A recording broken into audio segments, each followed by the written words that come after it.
Piyush GS analysis centre में आपका स्वागत है। मैं पीयूष पांडे। देखिए ये बड़ा कन्फ्यूजन है हाई कोर्ट और सुप्रीम कोर्ट में, काफ़ी लोग कन्फ्यूज रहते हैं। तो देखते हैं ये सुप्रीम और हाई कोर्ट में क्या डिफरेंस है। मतलब आम देखिए मैं समझाऊंगा आम लोगों के लिए भी एकदम समझ जाएं कि ये क्या है दोनों में फ़र्क। देखिए ये है सुप्रीम कोर्ट और ये है हाई कोर्ट। इधर देखिए सुप्रीम कोर्ट और हाई कोर्ट, देखिए दोनों इधर देखिए आर्टिकल 124 से लेकर 147 के बीच में सुप्रीम कोर्ट के बारे में बताया गया है, एक्सप्लेन किया गया है आर्टिकल 124 से 147 के बीच में। इधर देखिए आर्टिकल 214 से 231 के बीच में हाई कोर्ट के बारे में बताया गया है और हर स्टेट का अपना अपना हाई कोर्ट होता है। देखो सुप्रीम कोर्ट का स्ट्रेंथ जो है ना दोस्त वो 34 होता है। अब भारत में सुप्रीम कोर्ट इकलौता है, सिंगल सुप्रीम कोर्ट, ठीक है। और हम देखेंगे स्टेट में तो टोटल 25 हाई कोर्ट है, 25 हाई कोर्ट है और यहाँ पर सिंगल सुप्रीम कोर्ट होता है। तो इसका 34 स्ट्रेंथ है और इसका है देखिए नो लिमिट लिखा है का मतलब ये नहीं है कि हजारों, लेकिन इसका कहने का क्या मतलब है। देखिए सुप्रीम कोर्ट का जो जज होता है ना उसके स्ट्रेंथ को डिसाइड करता है वो पार्लियामेंट करता है। पार्लियामेंट करता है स्ट्रेंथ को डिसाइड, ठीक है ना। कितने जज होंगे सुप्रीम कोर्ट में वो डिसाइड कौन करता है, पार्लियामेंट करता है। इधर देखेंगे तो इसको डिसाइड प्रेसिडेंट करता है।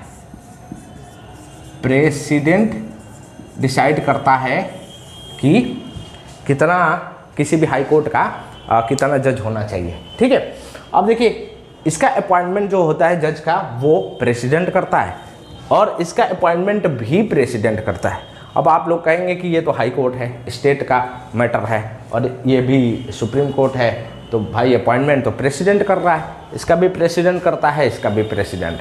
इसको भी रिमूव करने का एक जो प्रोसेस है वो सुप्रीम कोर्ट का भी जज को हटाने का प्रोसेस है। दोनों पे रिमूवल ऑफ जज को पार्लियामेंट कौन हटाता है, पार्लियामेंट रिमूव का काम करता है। दोनों के लिए सुप्रीम कोर्ट हो या हाई कोर्ट हो, दोनों को रिमूव कौन करता है, पार्लियामेंट करता है, ठीक है।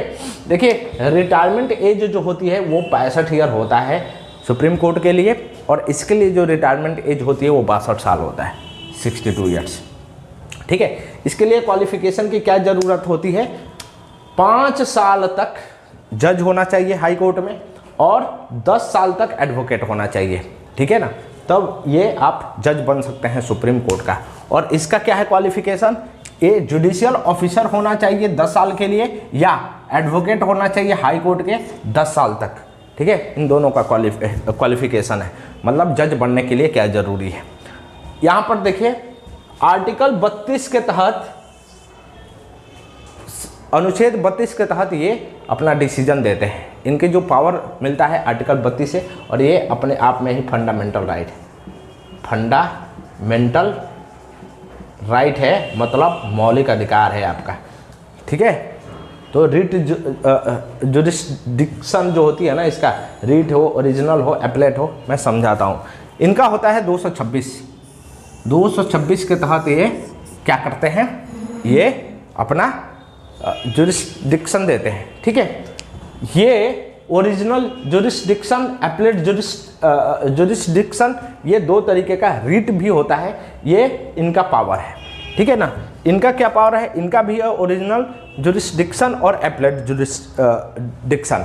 तो ये दोनों में फ़र्क क्या है, ये ओरिजिनल और एप्लेट होता क्या है। देखिए ओरिजिनल होता है यदि सेंटर से लड़ाई हो गई स्टेट का, या 2-3 स्टेट आपस में ही भिड़ गए या 2-3 स्टेट मिलकर सेंटर से ही भिड़ गए, तो उस मैटर को सुलझाने के लिए हाई कोर्ट के पास नहीं जाएंगे, किसके पास जाएंगे, सुप्रीम कोर्ट के। इसको ओरिजिनल जुरिस्डिक्शन बोला जाता है। एप्लेट जुरिस्डिक्शन किसको बोला जाता है, यदि कोई केस हाई कोर्ट ने या उसके लोअर कोर्ट ने, हाई कोर्ट ने क्या किया है, केस को गलत इंटरप्रिटेशन दिया है, गलत किया है। इनके केस में यदि कॉन्स्टिट्यूशनल हो या कुछ भी हो तो हमको ये पावर है सुप्रीम कोर्ट का कि आप सीधे सुप्रीम कोर्ट क्या करेगी, इसको ले सकती है। लेकिन इसको लेने के लिए एक बड़ा सर्टिफिकेट की ज़रूरत पड़ती है जो हाई कोर्ट देती है। हाई कोर्ट देती है एक सर्टिफिकेट आर्टिकल 134A में। हाई कोर्ट मतलब मानती है कि जो हमने इंटरप्रिटेशन दिया, जो हमने चीज़ें बोला है, जो डिसीजन दिया है, वो हो सकता है कि गलत है। तो गलत है तो ये सर्टिफिकेट देगी 134A में, तभी आप क्या जाएंगे, सुप्रीम कोर्ट के पास जाएंगे। ठीक है ना। एपलेट जुरिस्डिक्शन मतलब जो नीचे की कोर्ट है, लोअर कोर्ट है, उनकी जो गलतियां हैं उनको सुधारने का काम करती है सुप्रीम कोर्ट। और वैसे ही ओरिजिनल जुरिस्डिक्शन और एपलेट जुरिस्डिक्शन जो है ना, हाई कोर्ट का भी है। लेकिन इन दोनों में फ़र्क है।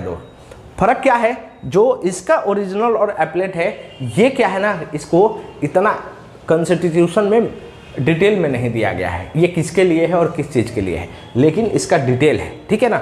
रिट क्रिएट करता है। रिट, यदि आपकी मौलिक अधिकार का हनन हो रहा हो, रिट, ठीक है, यदि आपका मौलिक अधिकार का हनन हो रहा है तो आप सुप्रीम कोर्ट में भी जा सकते हैं और हाई कोर्ट में भी जा सकते हैं।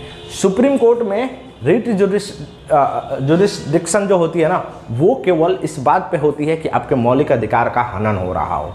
लेकिन हाई कोर्ट में जब आप जाते हैं तो केवल खाली मौलिक अधिकार के हनन पे ही नहीं, इसके अलावा यदि लीगल आपके राइट पे भी किसी ने आपका वो किया है, गलत हुआ है आपके साथ, या आपके कॉन्स्टिट्यूशनल राइट का भी वायलेशन हो रहा है, तब भी आप कहाँ जा सकते हैं, हाई कोर्ट में जा सकते हैं। तो यहाँ पर थोड़ा वाइडर है। पिछले वीडियो में मैंने समझाया था वाइडर और नैरो का मतलब क्या है।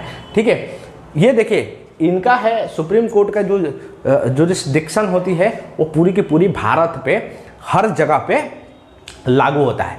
जो इसने डिसीजन दे दिया वो सब पे बाउंड होता है, सब पे बाइंडिंग होती है, चाहे वो किसी भी हाई कोर्ट पे हो।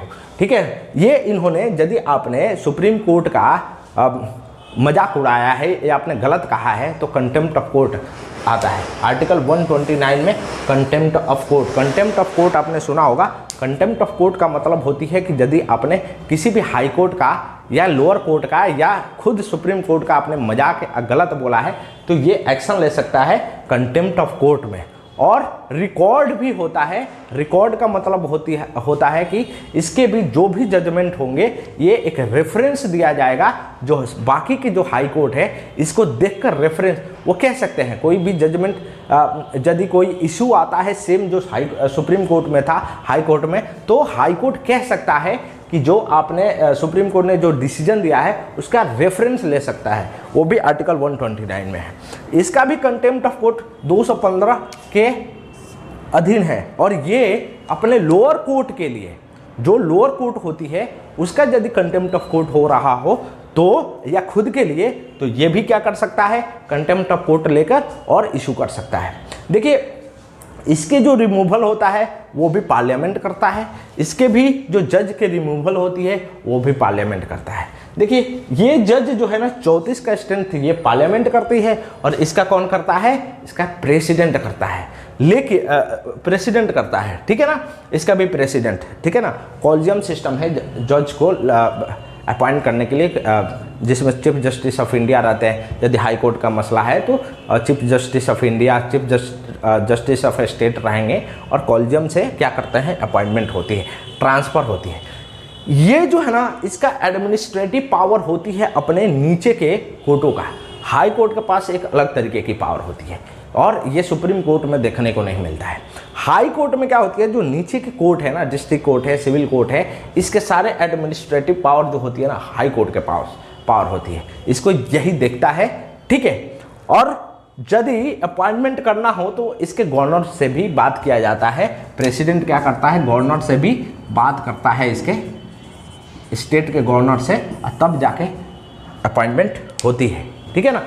इसमें भी तो देखिए इन दोनों के केसेस को मैं थोड़ा दिखाना चाह रहा था, इसलिए दिखाना चाह रहा था। ऐसे तो बहुत सारे इसके डिफरेंसेस हैं, ठीक है ना, बहुत ही ज़्यादा डिफरेंसेस है दोनों में, और दोनों की पावर एक अलग अलग तरीके से पावर है।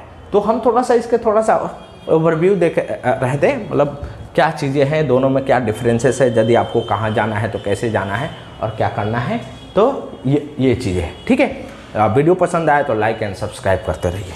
जय हिंद दोस्तों।